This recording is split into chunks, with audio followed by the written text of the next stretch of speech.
ওষুধের গল্পের দশম পর্বে আপনাদেরকে স্বাগত জানাচ্ছি। আজকের ট্রেনিং সেশনে আমরা আলোচনা করব প্রোটন পাম্প ইনহিবিটরস এবং হাড়ের ভঙ্গুরতার ঝুঁকি প্রসঙ্গে। ঔষধের গল্প। প্রতিটি ঔষধের পিছনে একটি অনন্য গল্প থাকে। আমরা সেই গল্পগুলো বলি যাতে আপনি জানতে পারেন কিভাবে এবং কেন ঔষধ সেবন করবেন। বুকজ্বালা বা অ্যাসিডিটি আমাদের অনেকের জন্যই খুব পরিচিত একটা সমস্যা। আমার খুব বুক জ্বালা পোড়া করছে, গলা দিয়ে টক ডেকুর উঠছে, প্রায়ই এমন হচ্ছে। আমি নিয়মিত গ্যাস্ট্রিকের ওষুধও খাচ্ছি, তাই না? আর এর জন্য অনেকেই ছোট্ট একটা বড়ির ওপর ভরসা করেন। কিন্তু এই যে বহুল ব্যবহৃত প্রোটন পাম্প ইনহিবিটর বা পিপিআই, আমরা হচ্ছি প্রোটন পাম্প ইনহিবিটরস, সংক্ষেপে আমাদেরকে পিপিআই বলা হয়। আমাদেরকে ট্যাবলেট এবং ক্যাপসুল আকারে সবচেয়ে বেশি সেবন করা হয়। এটা কি আমাদের অজান্তেই হাড়ের কোনো ক্ষতি করে ফেলছে?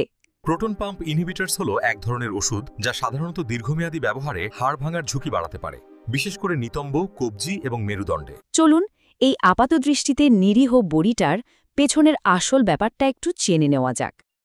আচ্ছা, প্রথমেই বলি এই প্রোটন পাম্প ইনহিবিটর বা পিপিআই জিনিসটা আসলে কি।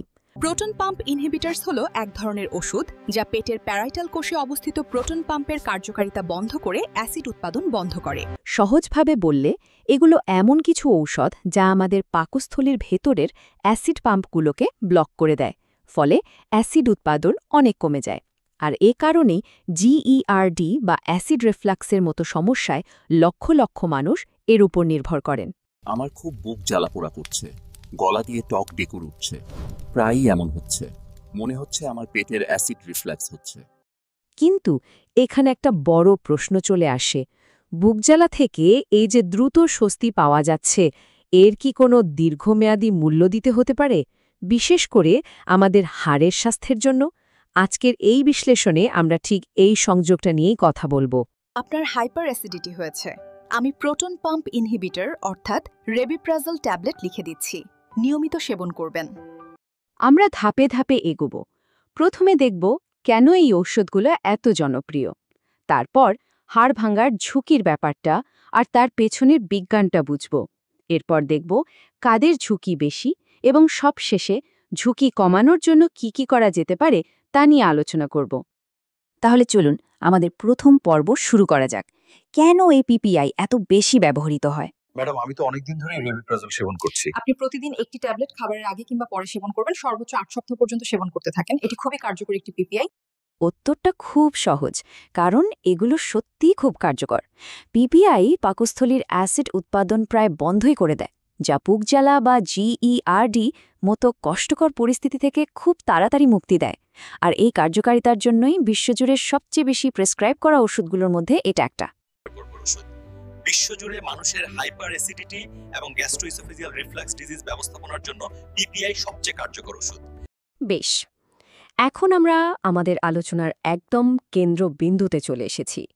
এই সাধারণ ঔষধের সাথে একটা গুরুতর সম্ভাব্য ঝুঁকির সংযোগটা ঠিক কোথায়? দেখুন, এটা কিন্তু কোনো গুজব বা ধারণা নয়। প্রোটন পাম্প ইনহিবিটরস হলো এক ধরনের ওষুধ যা সাধারণত দীর্ঘমেয়াদী ব্যবহারে হাড় ভাঙার ঝুঁকি বাড়াতে পারে, বিশেষ করে নিতম্ব, কবজি এবং মেরুদণ্ডে। আমেরিকার ফুড অ্যান্ড ড্রাগ অ্যাডমিনিস্ট্রেশন বা এফডিএ নিজে একটা নিরাপত্তা সতর্কতা জারি করেছে। যদিও পিপিআই খুব কার্যকর ওষুধ, তবে দীর্ঘমেয়াদী ব্যবহারের সম্ভাব্য ঝুঁকি যেমন হাড় ভাঙা নিয়ে ইউএসএফডি এর সতর্কতা সম্পর্কে সচেতন থাকা জরুরি। তারা বলেছে পিপিআই এর ব্যবহার, বিশেষ করে যদি সেটা দীর্ঘমেয়াদী হয়, তাহলে কোমর, কবজি আর মেরুদণ্ডের হাড় ভাঙার ঝুঁকি বেড়ে যেতে পারে। বিভিন্ন গবেষণায় দেখা গেছে ঝুঁকির তালিকায় কোমরের হাড় ভাঙার আশঙ্কাটাই সবচেয়ে বেশি, তবে এর সাথে কবজি আর মেরুদণ্ডের ফ্র্যাকচারের ঝুঁকিও কিন্তু অনেকটাই বেড়ে যায়। আর এটা আমাদের ভাবায়, কারণ মজবুত হাড় তো শুধু শরীরের কাঠামোর জন্য নয়, একটা সচল আর সুস্থ জীবনের জন্য অপরিহার্য। এখানে একটা খুব জরুরি বিষয় পরিষ্কার করে নেওয়া দরকার, এই ঝুঁকিটা কিন্তু তাদের জন্য নয় যারা কালেভদ্রে একটা দুটো বড়ি খান। এফডিএ স্পষ্টভাবেই বলেছে ঝুঁকিটা মূলত তাদের জন্য যারা 1 বছরের বেশি সময় ধরে অথবা খুব হাই ডোজে পিপিআই ব্যবহার করছেন। আমি আপনাদের পিপিআই এর দীর্ঘমেয়াদী ব্যবহার সম্পর্কে সতর্ক করছি। নিজের সিদ্ধান্তে মাস বা বছর ধরে এটি খাবেন না, কারণ এটি শরীরের মারাত্মক ক্ষতি করতে পারে। চলুন এবার পরের ধাপে যাই। কেন, মানে ঠিক কী কারণে এই ঔষধগুলো হাড়কে দুর্বল করে দিতে পারে?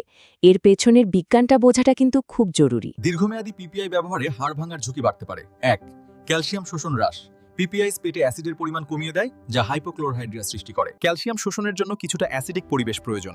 যখন পেটে অ্যাসিড কমে যায়, তখন ক্যালসিয়াম গ্রহণ কমে যায়, যার ফলে হাড়ের খনিজ ঘনত্ব হ্রাস পায়। বিজ্ঞানীরা কয়েকটি সম্ভাব্য কারণ খুঁজে বের করেছেন। এর মধ্যে প্রধান হল ক্যালসিয়াম শোষণে বাধা, দীর্ঘমেয়াদী পিপিআই ব্যবহারে ভিটামিন বি12 ঘাটতির ঝুঁকি বৃদ্ধি পায়। এই ঘাটতির ফলে নিউরোপ্যাথি হতে পারে, যা পড়ে যাওয়ার ঝুঁকি বাড়িয়ে হাড় ফ্র্যাকচারের ঝুঁকি বৃদ্ধি করে। ভিটামিন বি12 বা বি12 এর অভাব আর ম্যাগনেসিয়ামের ঘাটতি। দীর্ঘমেয়াদী পিপিআই ব্যবহারে হাইপোম্যাগনেসিমিয়া হতে পারে। হাইপোম্যাগনেসিমিয়া হাড়ের বিপাক এবং নিউরোমাস্কুলার কার্যকারিতাকে প্রভাবিত করে, যা পড়ে যাওয়া এবং ফ্র্যাকচারের ঝুঁকি বাড়ায়। চলুন প্রত্যেকটা বিষয়ে একটু সহজভাবে বোঝার চেষ্টা করি। প্রথম কারণটা হলো ক্যালসিয়াম ব্লক। আমরা সবাই জানি হাড়ের প্রধান বিল্ডিং ব্লক হলো ক্যালসিয়াম। আমাদের শরীর খাবার থেকে এই ক্যালসিয়ামটা শোষণ করার জন্য পাকস্থলীর অ্যাসিড ব্যবহার করে। এখন পিপিআই যখন এই অ্যাসিড কমিয়ে দেয়, তখন ক্যালসিয়াম শোষণ করাটাও কঠিন হয়ে যায়। সোজা কথায় হাড় তৈরির জন্য কাঁচামালের অভাব দেখা দেয়। দীর্ঘমেয়াদী পিপিআই ব্যবহারে হাড় ভাঙার ঝুঁকি বাড়তে পারে। 1. ক্যালসিয়াম শোষণ হ্রাস। পিপিআইস পেটে অ্যাসিডের পরিমাণ কমিয়ে দেয়, যা হাইপোক্লোরহাইড্রিয়া সৃষ্টি করে। ক্যালসিয়াম শোষণের জন্য কিছুটা অ্যাসিডিক পরিবেশ প্রয়োজন। যখন পেটে অ্যাসিড কমে যায়, তখন ক্যালসিয়াম গ্রহণ কমে যায়, যার ফলে হাড়ের খনিজ ঘনত্ব হ্রাস পায়। দ্বিতীয় কারণটা একটু পরোক্ষ, কিন্তু বেশ গুরুত্বপূর্ণ। ভিটামিন বি12 শোষণের জন্যেও কিন্তু পাকস্থলীর অ্যাসিড দরকার। দীর্ঘদিন ধরে পিপিআই ব্যবহার করলে শরীরে বি12 এর অভাব হতে পারে। এতে কি হয়? এতে আমাদের নার্ভ বা স্নায়ুতন্ত্রের ক্ষতি হতে পারে, যাকে নিউরোপ্যাথি বলে। এর ফলে শরীরের ভারসাম্য কমে যায় আর পড়ে যাওয়ার ঝুঁকি বাড়ে, যা থেকে সরাসরি হাড় ভেঙে যেতে পারে। দীর্ঘমেয়াদী পিপিআই ব্যবহারে ভিটামিন বি12 ঘাটতির ঝুঁকি বৃদ্ধি পায়। এই ঘাটতির ফলে নিউরোপ্যাথি হতে পারে, যা পড়ে যাওয়ার ঝুঁকি বাড়িয়ে হাড় ফ্র্যাকচারের ঝুঁকি বৃদ্ধি করে। আর 3 নম্বর কারণটা হলো ম্যাগনেসিয়াম। এই খনিজটা আমাদের হাড়ের গঠন আর পেশির ঠিকঠাক কাজের জন্য খুব দরকারি। পিপিআই ব্যবহারের ফলে শরীরে ম্যাগনেসিয়ামের মাত্রাও কমে যেতে পারে, যার ফলে হাড় আর পেশি দুটাই দুর্বল হয়ে পড়ে। দীর্ঘমেয়াদী পিপিআই ব্যবহারে হাইপোম্যাগনেসিমিয়া হতে পারে। হাইপোম্যাগনেসিমিয়া হাড়ের বিপাক এবং নিউরোমাস্কুলার কার্যকারিতাকে প্রভাবিত করে, যা পড়ে যাওয়া এবং ফ্র্যাকচারের ঝুঁকি বাড়ায়। বেশ, কারণগুলো তো জানা গেল। এখন চলুন দেখি ঠিক কোন কোন বিষয়গুলো একজন ব্যক্তির ঝুঁকি আরও বাড়িয়ে তুলতে পারে। এই ঝুঁকিটা কিন্তু বেশ কয়েকটা জিনিসের উপর নির্ভর করে। মোস্তাফা সাহেব, আপনি হয়তো দীর্ঘমেয়াদী পিপিআই সেবন করেছেন, সে কারণে আপনার হাড় ভেঙে গেছে। 1 বছরের বেশি সময়, বিশেষ করে 3-5 বছরের বেশি সময় ধরে পিপিআই ব্যবহার করলে হাড় ভেঙে যেতে পারে।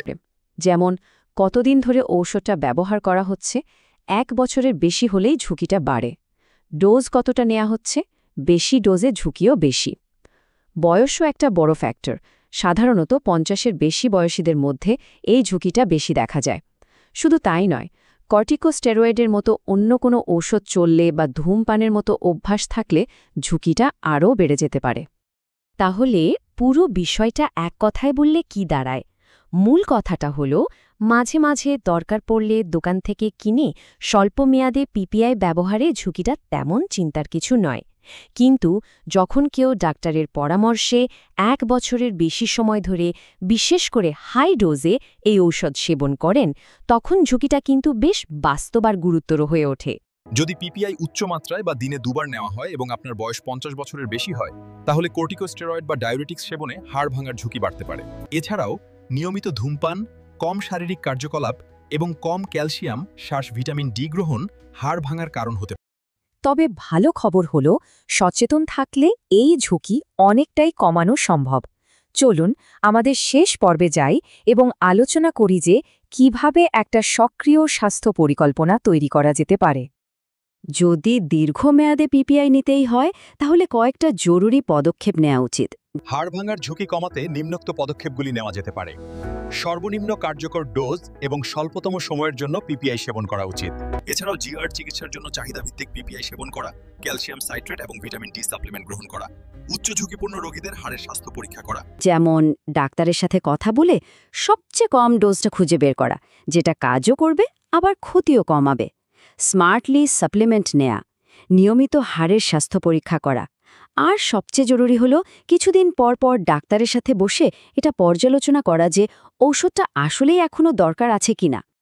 সাপ্লিমেন্টের ব্যাপারে একটা বিশেষ টিপস দিই। Calcium citrate. সাধারণ ক্যালসিয়ামের সাথে এর পার্থক্য হল এটা শরীরে শোষিত হওয়ার জন্য পাকস্থলীর অ্যাসিডের ওপর নির্ভর করে না। তাই যারা পিপিআই ব্যবহার করেন তাদের জন্য এটা একটা অনেক ভালো বিকল্প। আর অবশ্যই এর সাথে ভিটামিন ডি নিতে হবে, কারণ ওটা ছাড়া ক্যালসিয়াম ঠিকভাবে কাজ করে না। সবশেষে মূল নীতিটা কিন্তু এটাই, আর এটা যে কোনো ঔষধের ক্ষেত্রে সত্যি।